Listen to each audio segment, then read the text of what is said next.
大家好，我是一休。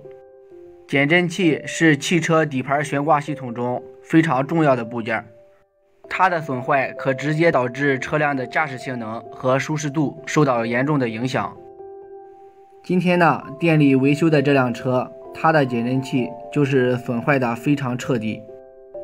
整个减震器上漏的都是油，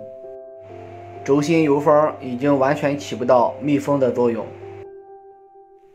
把它的减震器拆解下来，我们再来看。防尘套碎成了条絮状，这可能是由于油污的浸泡。用手可以很轻松的来回拉动减震器的轴心。正常的减震器呢，我们用手按下它的轴心，它会自己慢慢的弹出来。轴心油封损坏以后，减震里面的液压油就会伴随着轴心的来回运动，慢慢的流失掉。车主这次是自己从网上网购了2只减震，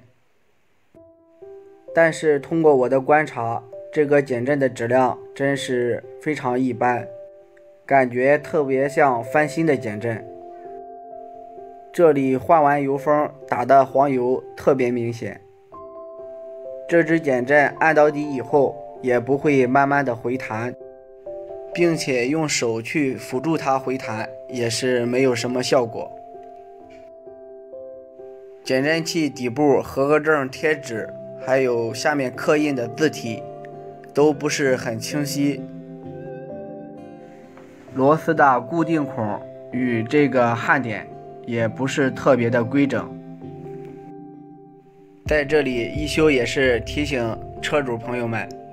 大家在网上购买这些汽车的易损配件时，一定要选择一些正规合格的大品牌，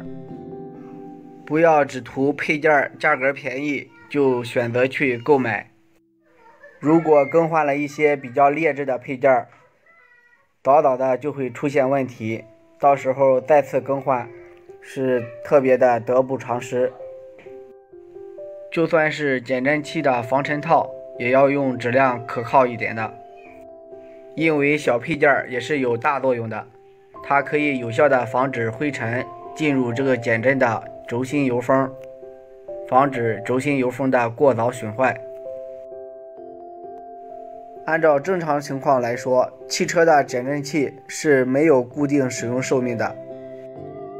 只要减震器没有出现漏油、异响、变形这些情况，就不需要对减震器进行更换。本期视频就到这里，感谢大家的观看，我们下期再见。